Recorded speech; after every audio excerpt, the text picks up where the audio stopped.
Alex trekked through the dense forest, his boots crunching against the leaf-strewn ground. A recent breakup had left him seeking solitude, and nature's quiet was his therapy. Muttering to himself about love being a trap, he nearly missed the soft whimpering nearby.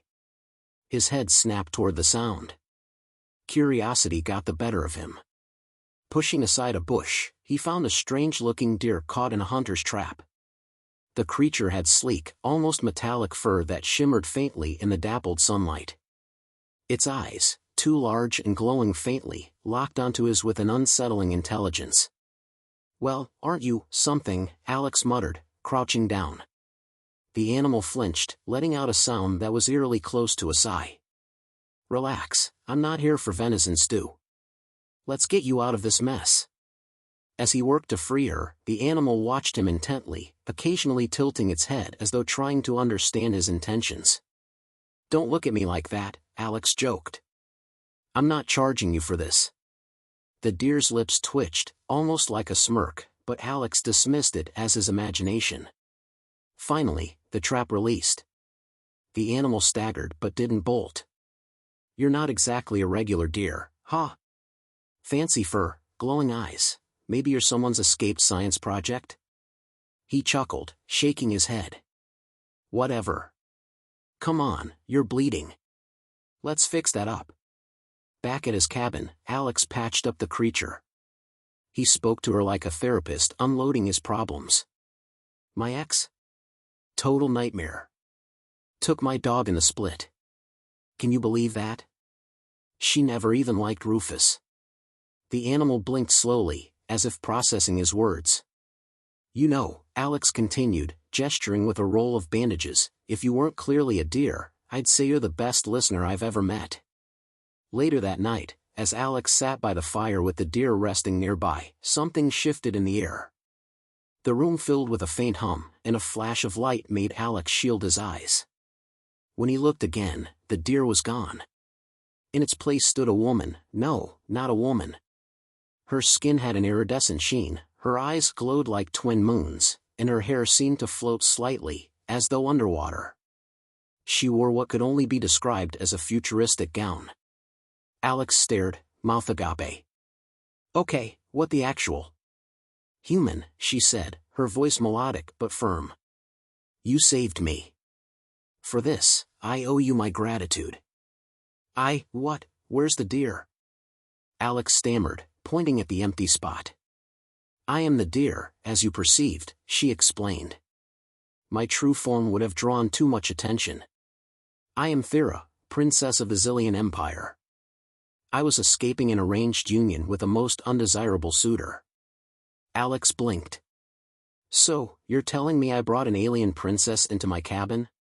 Great. Just great. My ex already thinks I'm crazy." Thera tilted her head, confused. "You do not seem pleased. Should I leave?" "No. I mean, no, stay." Alex ran a hand through his hair. This is a lot to take in. Princesses, spaceships, arranged marriages. Do you come with a user manual or something?" Thera frowned slightly. "You are upset. Perhaps my repayment will soothe you.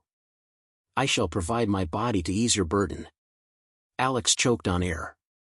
"Excuse me?" Thera raised her hands, which began to glow faintly.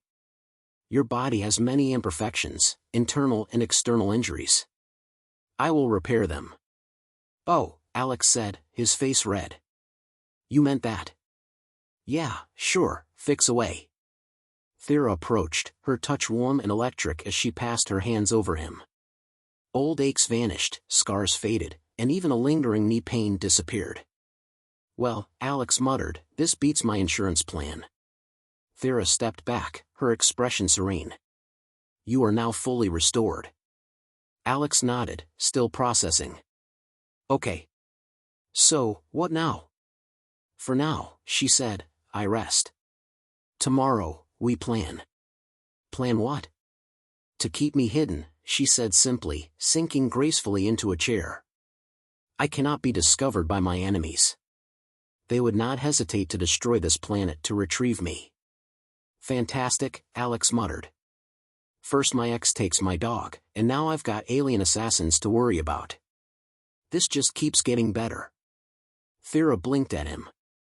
Is sarcasm a coping mechanism for your species? Alex smirked. You have no idea. The next morning, Alex woke to the smell of burnt toast and the sound of his television blaring. Groaning, he stumbled out of bed and found Thera sitting cross-legged on the floor in front of the TV, holding a charred piece of bread in one hand and the remote in the other. What are you doing? Alex asked, rubbing his eyes. Studying, Thera replied without looking away from the screen. Your planet's communication devices contain a wealth of information. Though your rituals are perplexing. Alex squinted at the screen. It was a soap opera, complete with overdramatic love confessions and people dramatically slapping each other. Yeah, real educational.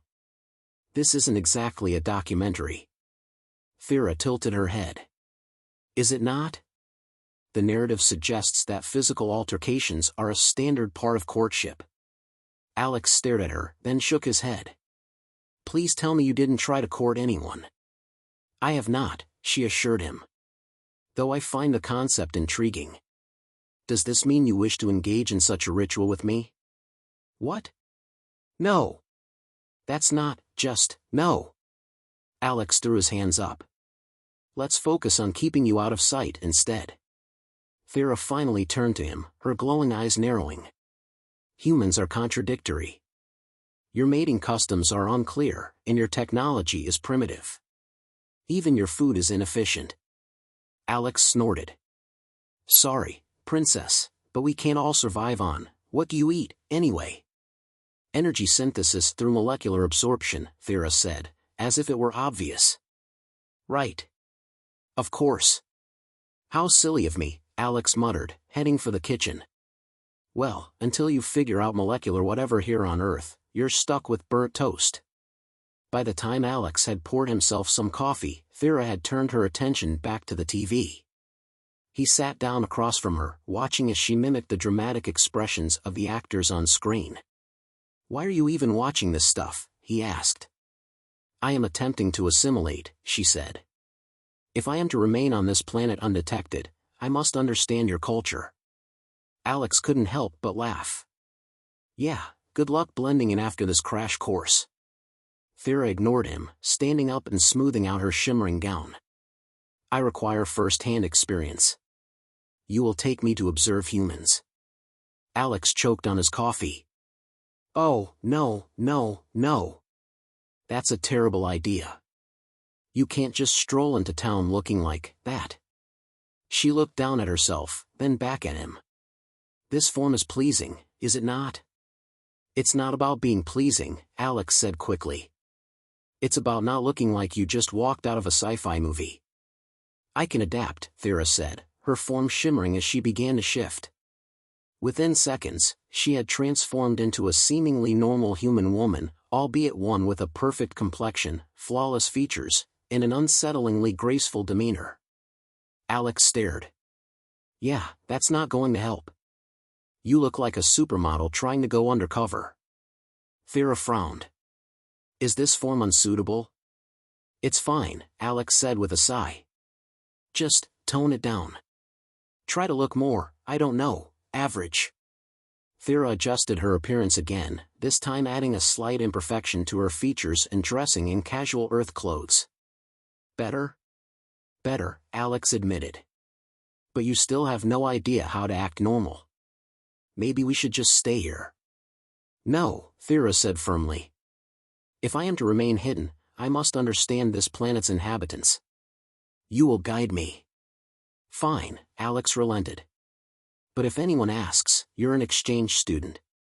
And for the love of God, don't talk about molecular absorption. When they reached town, Alex instantly regretted agreeing to this plan. Thera's curiosity knew no bounds. She marveled at everything, from streetlights to vending machines, pointing and asking questions loudly enough to draw stares. What is the purpose of this device? She asked, jabbing at a claw machine in the corner of a diner. It's a scam, Alex said, pulling her away. Why would humans willingly engage in such deception? It's called entertainment, Alex muttered. Thera tilted her head. Your species entertains itself with failure? He sighed. Just keep your voice down.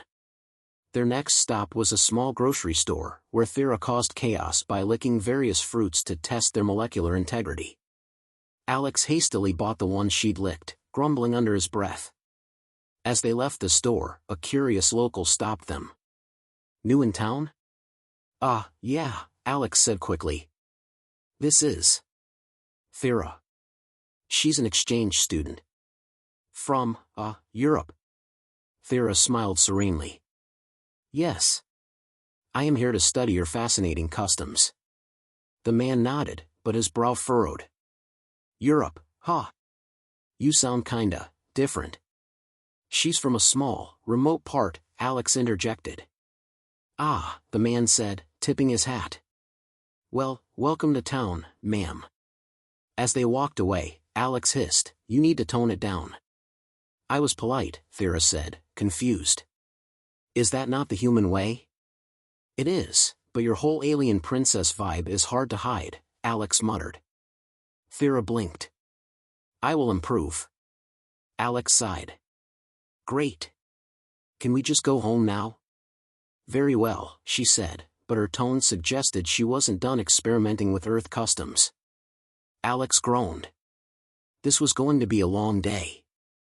By the time they returned to the cabin, Alex was already planning ways to keep Thera out of sight for good. He collapsed onto the couch, groaning. You're exhausting, you know that? You can't just go around licking fruit and calling it science. I was gathering data, Thera said calmly, sitting cross-legged on the floor. Your produce is woefully underdeveloped. How does your species tolerate such inefficiencies? We manage, Alex muttered.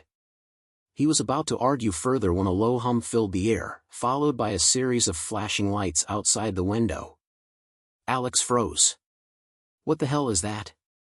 Thera's expression shifted from calm to serious in an instant. They found me. Who's they? Alex asked, sitting up straight. Hunters, Thera said, standing. Sent by my intended suitor to retrieve me. Great, Alex groaned. Alien bounty hunters. Just what I needed. Thera gave him a sharp look. This is no time for humor. They will not hesitate to destroy anything, or anyone, who interferes. Fantastic, Alex said, running a hand through his hair. So what's the plan? We hide, Thera said simply. Hide? Alex repeated. From people, sorry, aliens, who have spaceships and advanced technology. That's your plan? It is better than engaging them directly, Thera said, already moving toward the back door. Alex sighed, grabbing a flashlight and following her. Fine. But if we survive this, you're buying the next round of groceries. They headed into the woods, sticking to the shadows. Thera moved with an eerie grace, her footsteps barely making a sound, while Alex tripped over every root and rock in his path. Could you at least warn me before you stop? He whispered after stumbling into her for the third time. Silence, Thera said, her glowing eyes scanning the darkness. They are close. As if on cue, a sharp beam of light cut through the trees, accompanied by a metallic buzzing sound. Alex ducked behind a boulder, pulling Thera down with him. This is insane, he whispered. How do we get out of this? Thera glanced at him, her expression calm but determined. We outsmart them. Great, Alex said sarcastically. Because that's worked so well for me so far. Thera ignored him, reaching into her gown and pulling out a small, cylindrical device. This will create a temporary disruption in their tracking systems. It will not last long, but it should give us enough time to escape. Okay, Alex said. And what happens if it doesn't work? Then we fight, Thera said simply, pressing a button on the device. The air shimmered around them, and the buzzing sound abruptly stopped. Alex peeked over the boulder to see the lights flickering erratically before going out entirely. Nice, he said, impressed despite himself. Move quickly, Thera said, pulling him to his feet. They ran through the woods, the darkness closing in around them. Alex's heart pounded in his chest as he tried to keep up with Thera's inhuman speed. Just when he thought they were in the clear, a blast of energy exploded nearby, sending him sprawling. He scrambled to his feet, coughing. "I thought you said they couldn't track us." "They adapted faster than I anticipated," Thera admitted, her tone grim. "Fantastic," Alex muttered, ducking behind a tree as another blast tore through the forest. Thera turned to him, her eyes glowing brighter than ever. "I will draw their fire. You must find safety." "Are you kidding me?" Alex said. "I'm not just going to leave you out here to fight a bunch of alien mercenaries." "You cannot help me," Thera said firmly. "Your weapons are primitive, and your body is fragile." "Gee, thanks," Alex said. Real confidence boost there. Thera hesitated, then placed a hand on his shoulder. "Your courage is admirable, but this is not your fight." Alex looked at her, then sighed. "Fine. But if you get yourself killed, I'm going to be really pissed off." Thera gave him a faint smile. "I will keep that in mind." Before Alex could argue further, she stepped out into the open, her body glowing with an otherworldly light. The hunters immediately turned their attention to her, their weapons charging. "Hey!" Alex shouted, stepping out from behind the tree. "Over here, you tin can rejects." Thera whipped around, her eyes wide. "What are you doing?" "Being an idiot, apparently," Alex muttered, picking up a rock and hurling it at the nearest hunter. The rock bounced harmlessly off the alien's armor, but it was enough to distract them. Thera took advantage of the opening, launching a blast of energy from her hands that sent the hunters scrambling. Alex ran toward her, dodging blasts of energy as he went. "Any more bright ideas?" "Yes," Thera said, grabbing his arm. "Run." They bolted through the trees, the hunters hot on their heels. Alex could hear the metallic clanking of their boots getting closer and closer. Just when he thought they were done for, Thera stopped abruptly and turned to face the hunters. "What are you doing?" Alex hissed. "Ending this," she said, her voice steady. Before Alex could protest, she raised her hands, and a blinding light erupted from her body. The hunters froze, their weapons clattering to the ground as they collapsed. When the light faded, Thera swayed slightly, her face pale. Alex caught her before she fell. "You okay?" "I will recover," she said softly. Alex looked at the unconscious hunters, then back at her. "What the hell was that?" "A defensive measure," she said. "It drains my energy, but it is effective."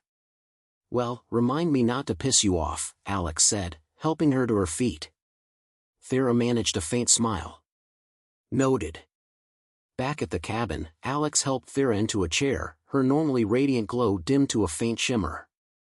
She leaned back, her breathing slow and steady, though her expression betrayed exhaustion. "Let me guess," Alex said, pouring a glass of water. "Your whole light show thing has a cooldown period?" Thera nodded weakly.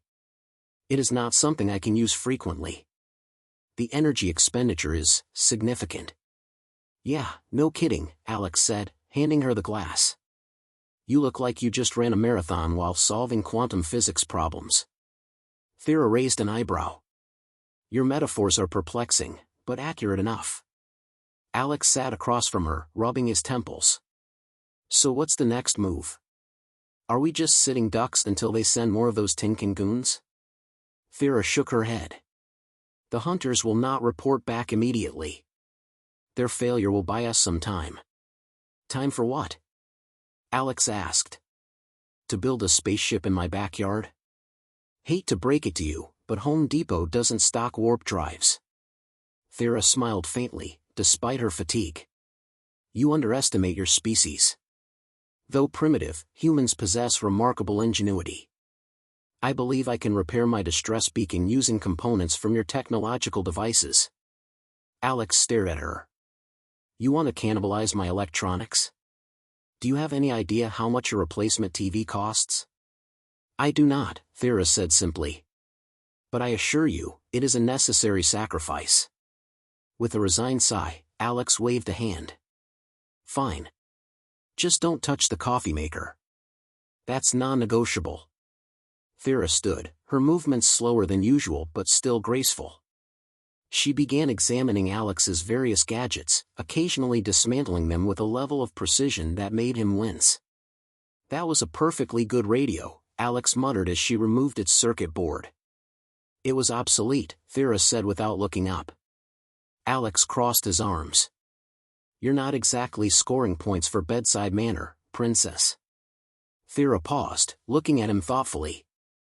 I did not intend to cause offense. Your assistance has been invaluable, and I will ensure your losses are compensated. Compensated how? Alex asked, leaning against the wall. Because unless you've got a suitcase full of Earth cash in that gown, I'm not seeing it. Thera's lips twitched into a smirk. I possess knowledge far beyond what your civilization has achieved. Perhaps I could offer insight into advanced energy systems or medical breakthroughs. Alex raised an eyebrow. Yeah, because nothing screams normal human like suddenly inventing cold fusion in my garage. Thera tilted her head. You truly are an expert in sarcasm. It's a gift, Alex said dryly. By the time Thera finished assembling her makeshift device, the sun was beginning to set. She held up the cobbled-together beacon, a mishmash of wires and circuit boards that looked like it might catch fire at any moment. That's it? Alex asked skeptically. That thing looks like it came out of a middle school science fair. Thera ignored him, pressing a series of buttons on the device. It emitted a low hum, followed by a faint pulse of light. It is functioning, she said, setting it carefully on the table. So what happens now? Alex asked, eyeing the device warily. We wait, Thera said, sitting down again. The signal will reach my people. They will send assistance. Alex frowned. And what about the hunters? What if they come back before your ride shows up? Thera's expression hardened. Then we defend ourselves. But I will not allow harm to come to this planet. You have already risked much for me. Alex looked at her, surprised. You say that like you actually care. I do, Thera said simply. Your species is flawed, but there is potential. You are worth protecting. Gee, thanks, Alex said with a smirk. I'll be sure to put that on my resume. Thera smiled faintly, but her eyes remained serious. You have shown me kindness when you had no obligation to do so. That is rare, even among my own people. Alex shifted uncomfortably. Yeah, well, I'm just a guy who can't say no to a wounded, alien dear princess, apparently. Thera laughed softly, a sound that seemed to fill the room with warmth. Your humility is refreshing. Before Alex could respond, the beacon emitted a sharp beep. Thera's expression shifted instantly, her eyes narrowing as she stood. What is it? Alex asked, standing as well. The signal has been received, Thera said. My people are on their way. Great, Alex said, though his tone was uncertain. So, what happens to you? Are they going to drag you back to that arranged marriage thing? Thera hesitated, her gaze softening. I will refuse. My people value tradition, but they cannot force me to comply. I will return to my duties, but on my terms. And what about me? Alex asked, trying to sound casual. Thera looked at him, her expression unreadable. You will continue your life as it was before. Alex chuckled bitterly. Right. Back to being the crazy guy in the woods who talks to himself. You are not alone, Thera said quietly. I will ensure your role in this is erased from their records. You will be safe. Alex nodded, shoving his hands into his pockets. Well, good luck with all that. Try not to get caught by any more traps. Thera smiled, her eyes shimmering with unspoken gratitude. Thank you, Alex. For everything. Before he could respond, a soft hum filled the air, and a beam of light appeared outside the cabin. Thera turned to him one last time, her expression a mix of sadness and resolve. Goodbye, she said, her voice barely above a whisper. Alex watched as she stepped into the light, her form fading until she was gone. The forest fell silent once more, leaving him alone with his thoughts, and the faintest shimmer of starlight lingering in the air.